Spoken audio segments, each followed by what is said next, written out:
Eh, Carlos, muy buen día. ¿Qué tal? ¿Cómo está? Buenos días, a sus órdenes. Carlos, ¿dónde se encuentra usted ahorita? ¿Está en la Ciudad de México? Estoy en la Ciudad de México, sí.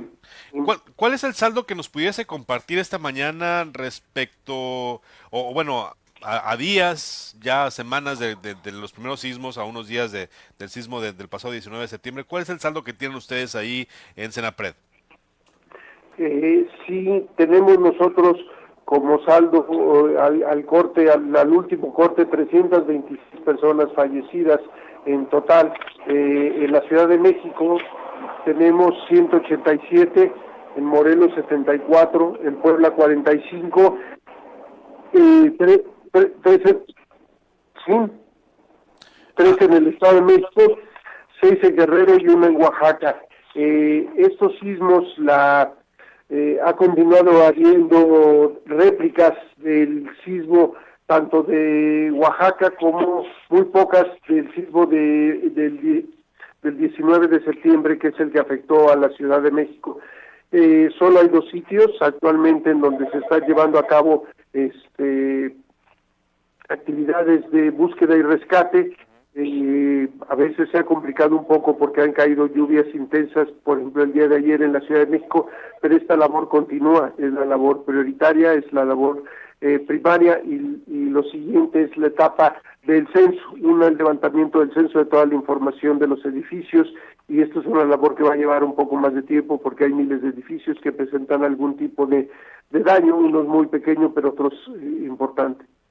Doctor, ¿cómo hacerle frente? Ya tenemos encima los efectos de estos fenómenos que ya provocaron en sí mismo un desastre, pero bueno, platicábamos con corresponsales en Chiapas y Oaxaca y ellos nos hablan de necesidades muy específicas en comunidades que tienen que ver con la falta de techo, de vivienda. ¿Cómo hacer para evitar que este desastre no provoque un desastre mayor en el tema de salud, por ejemplo?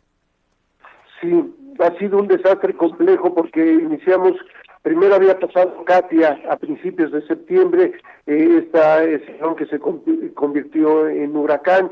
Después tuvimos el sismo del 7 de septiembre de magnitud 8.2 que afecta fuertemente la zona de Oaxaca y de Chiapas cercana al istmo de Tehuantepec.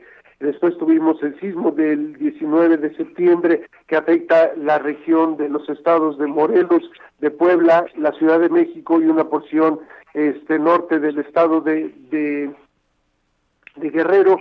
Y después el 23 de septiembre vuelve a haber un sismo, una réplica importante de magnitud 6.1 que vuelve a afectar la zona de Chiapas y de Oaxaca. Esto ha hecho que los frentes se hayan ido diversificando, no se han detenido, pero se necesita trabajar y retomar la parte que no había sido concluida en los estados tanto de Oaxaca y de Chiapas, la parte censal, la parte de la información de las viviendas y el proceso, pues ya en estos casos, de recuperación y de reconstrucción, y en la Ciudad de México todavía la parte del aspecto de búsqueda y rescate. ¿Tiene Senapred ya un estimado de cuánto nos va a costar la rehabilitación de escuelas, casas, hospitales, vialidades, puentes, carreteras?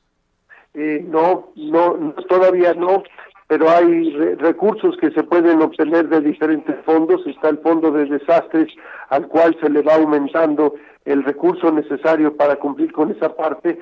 También hay el elemento de un bono catastrófico que se cumpliría para el sismo de 8.2, no para el sismo de 7.1 acá en la zona central, pero hay formas y yo estoy seguro que el gobierno federal buscará los recursos necesarios para atender esta emergencia. Lo ha hecho con anterioridad. Esto claramente va a ser una reparación costosa, pero finalmente hay que apoyar a todos los mexicanos y mexicanas de este país.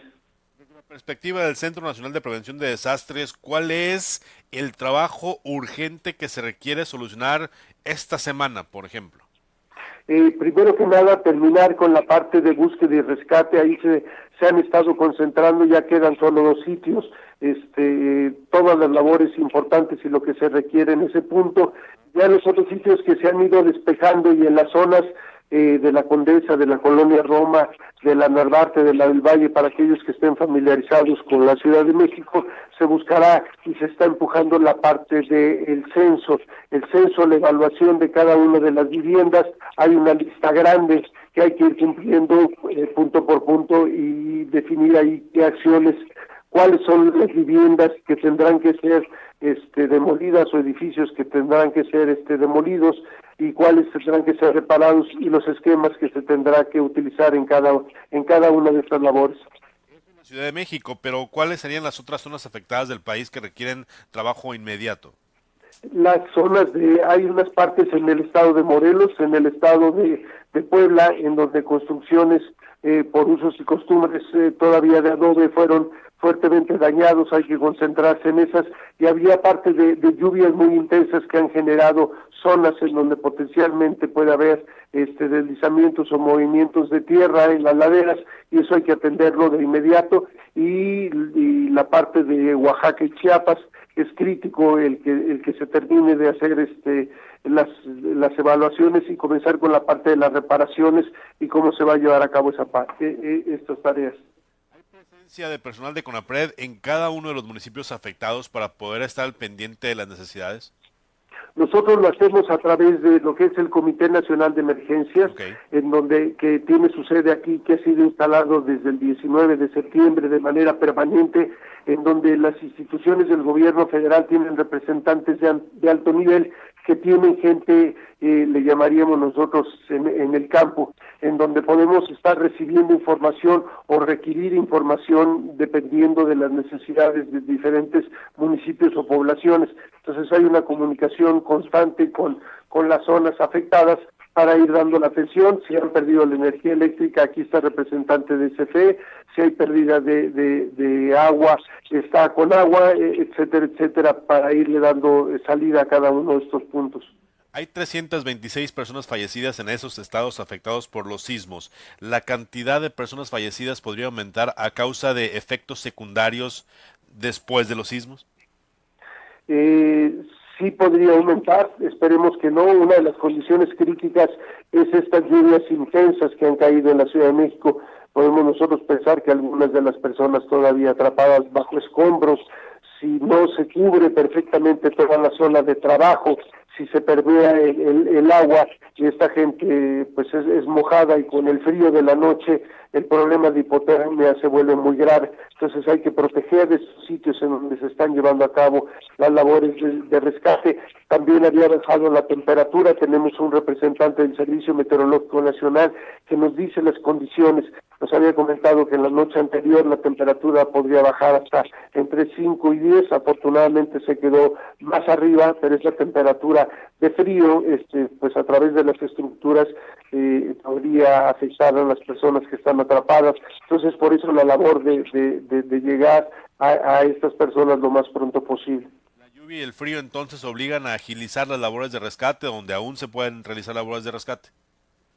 Sí, la idea es concentrar y no es que no se tenga el personal, sino la tarea es muy minuciosa, es casi quirúrgica, el ir evaluando y levantando la parte necesaria de los escombros. Estas son estructuras colapsadas muy endebles, ya no tienen la rigidez y el comportamiento que uno esperaría, y lo que no queremos hacer es que haya un movimiento, un deslizamiento que comprometa todavía la vida, esperemos la vida de estas personas que están atrapadas. Además de la Ciudad de México, ¿ahorita existe algún municipio que requiere especial atención por la situación de falta de vivienda, falta de servicios como agua potable, drenaje?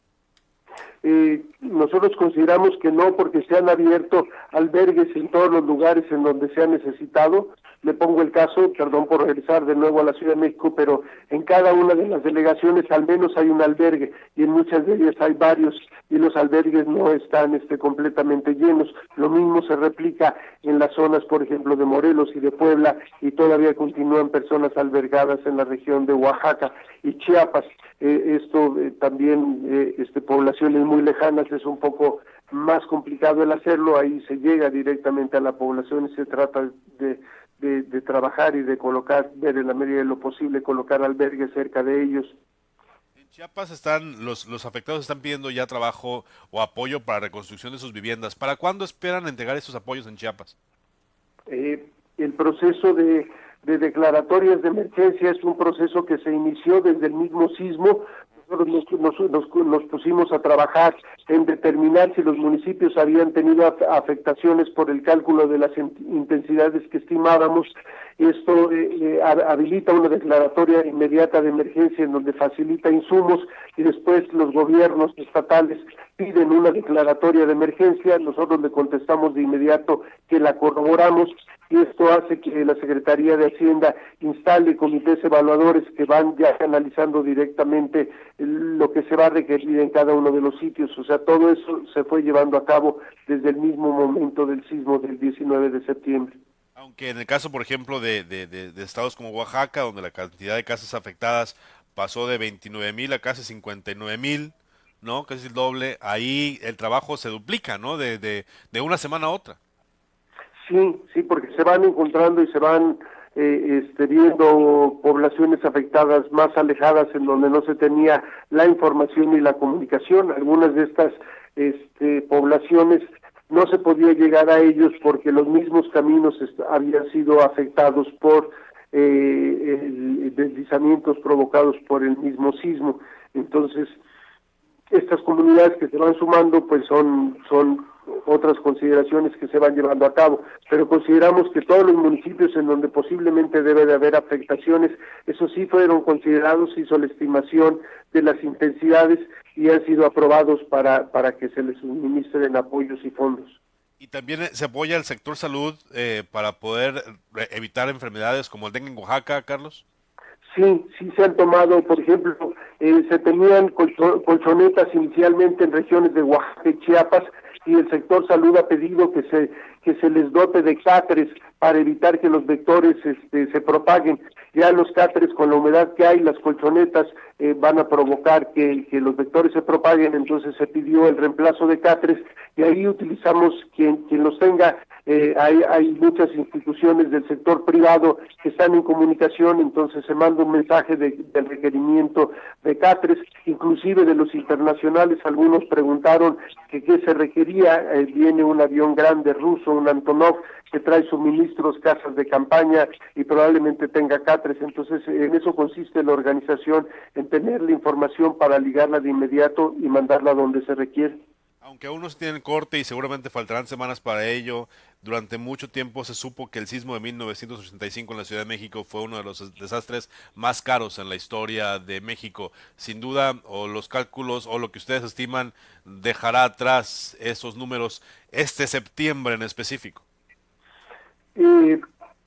Es todavía difícil de decir. Tenemos la cifra actualizada del costo económico del sismo de 1985 a precios actuales sería el equivalente de unos 6.500 millones de dólares los que se requirieron en ese entonces. Habrá que ver el costo de recuperación de los estados, de todos los fenómenos que nos han afectado, no solo en el mes de septiembre, sino ya había habido algunos fenómenos hidrometeorológicos anteriormente. Entonces, pues hay que ver esa cifra en total, pero la otra era específicamente para la parte del sismo. Entonces tendríamos que comparar. Aquí tenemos la combinación de 3 sismos, el de 8.2 del 7 de septiembre, el 19 de septiembre y después el 23 de septiembre. Entonces, pero lo que tenemos entendido es que el recurso se buscará y se obtendrá de donde sea necesario. Nomás, en resumen, doctor Carlos Miguel Valdés, tenemos trabajos de rescate todavía en la Ciudad de México, en algunas colonias, en algunas zonas, en algunas delegaciones, y trabajo de recuperación en los estados como Oaxaca, como Chiapas, donde tienen que trabajar en la recuperación de vialidades y de viviendas. Básicamente eso es lo más difícil, o es el reto ahorita. Es el reto muchos de los frentes. ¿Perdón? Sí, lo escuchamos, ajá. Sí, el reto ahorita es el tener en todos los frentes esa posibilidad. Por ejemplo, Puebla levantó la declaratoria de emergencia, o sea, ellos ven que ya no están en la parte de emergencia y empiezan a entrar en la parte ya de recuperación, entonces lo vamos viendo en lo que se requiera y no desatendemos los diferentes efectos que tuvieron estos fenómenos en estados como Chiapas y Oaxaca. No queremos que se perciba ese sentimiento porque la respuesta es no, sigue estando pendiente. Las autoridades como el secretario de Gobernación, inclusive el presidente, han continuado haciendo visitas a estos sitios de afectación y dando instrucciones para que se lleven a cabo las tareas rápido de reconstrucción y recuperación en esos lugares. Un septiembre complicado entonces, Carlos. Muchas gracias por el contacto esta mañana. Le pedimos mantener la comunicación porque para Sonora es importante saber cómo podemos apoyar desde acá a nuestros hermanos del sur. Le agradecemos mucho el contacto, doctor Carlos Miguel Valdés. Muchas gracias por la solidaridad del Estado de Sonora. Sabemos que ahí están. Todos somos mexicanos y mexicanas y lo agradecemos mucho. Muchas gracias. Muy buen día. Gracias. Carlos Miguel Valdés.